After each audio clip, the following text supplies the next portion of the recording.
We've learnt quite a lot this week about Facebook's Data Science Lab. That's the team who've controversially conducted this emotions experiment that we've all heard about. So we were interested at the Wall Street Journal to find out what our followers on Facebook thought and whether they were concerned about their privacy.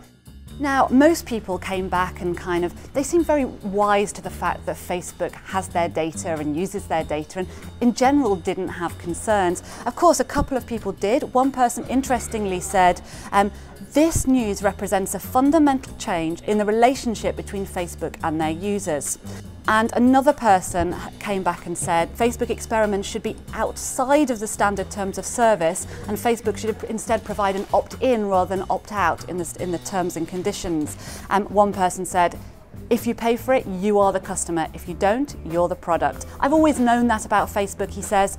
Therefore, I post very carefully as I know I'm giving away what I post. And then another person saying, funny how people claim the right to privacy after they've willingly given it away for free.